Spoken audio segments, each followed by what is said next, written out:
every night is the Rangers Journal night.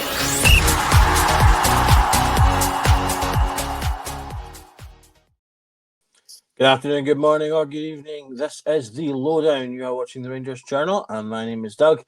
The time has finally come in the Europa League. We are off to Manchester. I've donned my appropriate gear for approaching the local wildlife, and it is time to discuss what we can expect to face when we turn up at Old Trafford to play Manchester United. It's going to be a really interesting game. I think it's one of these games where you've got two teams that are both in inconsistent form. 1 minute playing really well, next minute playing really poorly. And it really could be a game defined by who turns up on the night. If Rangers turn up, I think we're very capable of getting a decent result, getting another draw that could go towards us, potentially getting a spot in that coveted top 8 place.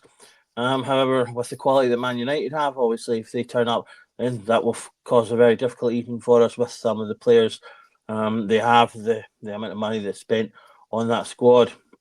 And if both teams turn up, then, as I say, we get a very interesting game indeed. So let's have a look and see what we can expect based on the current form of the two teams.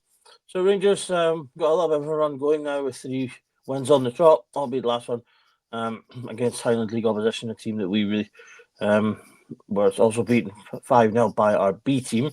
It's not too much to be taken that very changed side as well, with some of the youngsters getting to play in that match, and I think they want picking some players with tomorrow night's game in mind. Manchester United, by contrast, they've just been up and down all season, but with very few ups. Within this last couple of games, they've got 2 draws, 2 losses, just a 1 win, a 3-1 win over Southampton, who are languishing in the bottom end of the table, and really dominated Manchester United for the vast majority of that game. A match I watched that Man United were really, really poor, and if it wasn't for Amad Diallo popping up right at the end, then that could have been a very different outcome.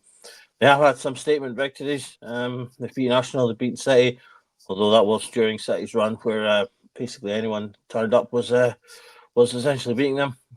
You can see in there they've got that 2-2 draw with Liverpool, who are also an incredibly world-class side at the moment, but then also lost to Newcastle as well. So, it's really difficult to say which team is going to turn up when we start the game tomorrow. United have been called out very severely by Ruben Amorim recently. He's the quote, as the quote says at the bottom there, he's feeling very frustrated, and even suggested that this Man United team could be the worst of all time. That does leave me slightly worried because obviously he'll be looking for a reaction from his team coming into this game after those comments, and that's an unfortunate thing for us, as we could be the side that faces this team coming out and really wanting to put the boot into any kind of suggestion that label could be accurate. So we'll probably be facing the United, who are really looking to turn some tables there. They haven't kept a clean sheet in 12 matches, however, so we do have the opportunity to potentially get some goals. And I think with our European style that we've been playing this season, there is the possibility of doing that with space to be found in their back 3, particularly when they're in more advanced positions. But they do have a lot of very quick players as well, which will be something to keep an eye on. Rangers obviously currently sitting second in the league with 23 points and 47. With 23 games played and 47. Man United currently sitting 13th in the Premier League, having played 22 with 26 points. In terms of our positions in the Europa League table, we are back to back on the table at the moment. I think it's 8th and 9th. We are sandwiched between them and Tottenham. So I think that's shown how well we've done so far in this run, keeping up with the two teams that are, looking to potentially win the tournament outright, and I believe are still favourites to potentially win the tournament. So we've done really well in this aspect of our season, as often we do when we participate in the Europa League. So, as I say, getting a decent result tomorrow could get us another step towards that top 8 coveted spot, and certainly towards the knockout section. And that's what we've got to play for, and what we can raise ourselves to aim for when playing in this game. We haven't lost now in 7, so that's positive. Clermont's away form in domestic games may be atrocious, but his away form in Europa League is excellent. And if you can keep that going, then we've every chance of getting a result. So what can we expect from United? Well, one of the things that came with Amram when he joined was a very distinctive style. He plays a 3-4-2-1 with a very narrow front three. That tend to move about from side to side across the pitch, helping to narrow spaces and closing gaps, and also keeping good distance and more short distances and spaces between their midfielders, and particularly the wing backs pushing up to create triangles for passing and movement and getting about the ball. They do have a possession-based approach to the plays. The middle centre-back will often step up into the midfield to help sort of push things forward and keep players advanced, allowing the top front three to stay really high up. Again, this puts pressure on the opposition to cover those players in spaces. And then with the wing-backs also coming up and the other centre-backs coming out wide to create triangles and passing opportunities in the wide areas, they can really move the ball about quite quickly and with a lot of ease. When they do have that midfielder, that centre back stepping up as well, it also ensures that they've got really tight and compact set of players in the middle, so they can pass quite really directly through the middle of the park, and again allowing those front men to remain high and gaining support from those players in the midfield and the attackers to move the ball. Does create overload centrally, encouraging open space is for those wide backs for the wing backs, obviously, to also push up. So there's danger from a lot of positions. The trouble Man United really have at the moment is they don't necessarily have the best players to fit the system as it stands, and particularly the wing backs are really being fulfilled right now in many ways by fullbacks / wingers. And so the joy that they're getting from that and the demands that Amram is asking from them can be a little bit mixed at times. If the players don't step and move in quite the right positions, then they can be played through. And a lot of teams have been doing this with a high press and putting them under pressure before they're able to get the ball kind of up and into their main routes of their system. And that could play into our hands because that is, the high press is a way that we play in Europe. So that could be a way that we're able to help to win the ball. Raskin, I think, will be key for that, marshalling that midfield. We'll talk about more about our team in a moment, but those are the key to look out for in this system. The narrow front three wing backs are really sort of key aspects to that. So keep an eye out for who is playing those positions. The more dangerous the players, more dangerous the players in those positions, the more difficult it could be for us. They do suffer also. They don't quite have that killer instinct striker as of yet either. They have been moving about who they play up top with Xerxes or Hoyland. Xerxes looks like he's a little bit more comfortable, but although he's not necessarily scoring a lot of goals, but he kind of, like Danilo for us, I think brings more to their team's overall play, if not the goals, than Hoyland, similar to how I think Danilo, when he comes in, offers more to our overall play than when we have Dessers. So having a look at their danger men, one familiar name comes right into play at the beginning here, and Ahmed Diallo, who of course spent a season on loan at Rangers. Didn't exactly work out particularly well for him with us. He had a slightly shaky start and then was sort of taken out of the team for a long period of time. Not really used again during the season until he came in at the very end due to injury troubles. Although he did play quite well, I thought, in those final games. I think it was a bit of a shame. I think he could have got more of a chance to come back in earlier, and I think he might have improved and done better with the team. He went to Sunderland on loan the following season, had an excellent season for Sunderland, and of course over the last 2 years has been breaking into this United team. As I mentioned before, he got a very late hat-trick to get Man United to beat Southampton 2 games ago, so he's on a high and will be a player to watch. He's got 6 goals and 6 assists thus far out of the 20 matches that he's appeared in. Around about 15, 16 starts, I think that is. 95% passing accuracy is very good at taking and moving the ball. 78% from his tackles. And he's won the possession in the final third 25 times as well. Behind him, Probably their main creative influence, and arguably their best player is the captain, Bruno Fernandes. 5 goals and 6 assists for him. Often the talisman for their team, has come in for some important goals and important moments for them. He's played 21 times, passing accuracy of 80%, successful tackles 57, and 44% with his successful dribbles. 2 big players that we need to keep an eye out in the team, although, of course, United are full of talented players, many of whom could buy our entire squad multiple times over, with the amount of money that they cost.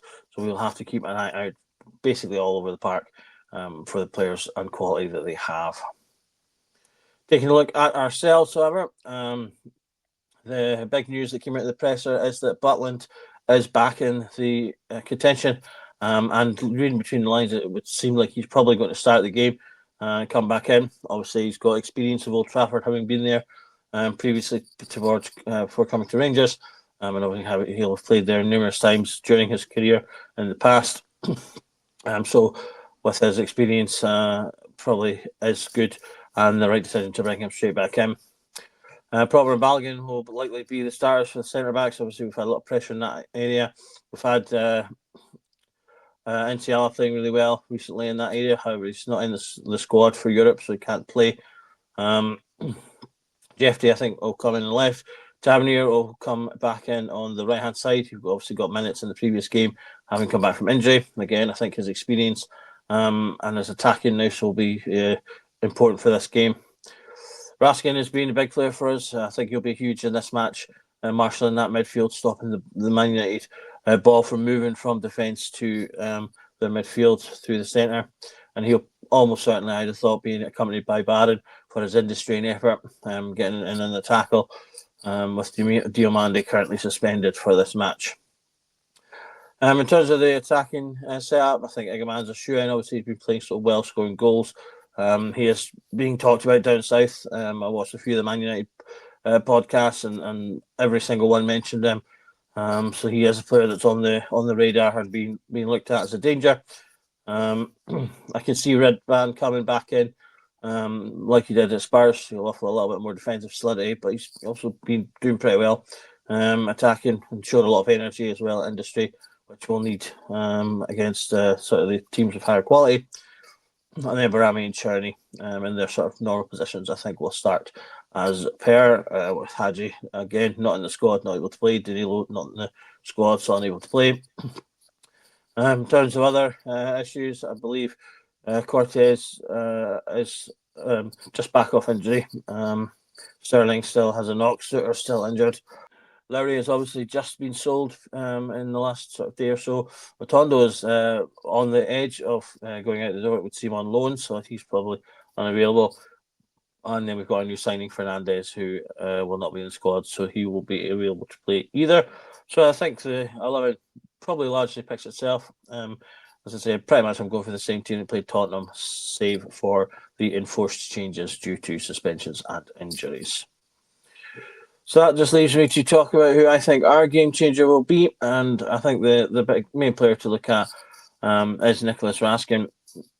You could potentially say Eggman again for the goals that he could potentially score us in this game. But I think given the importance to our centre midfield and how I think that central area, in terms of the ball being passed and moved by United directly through their midfield, I think Raskin will be a huge important part to our game in terms of breaking down Man United's game to allow us to keep on top of it.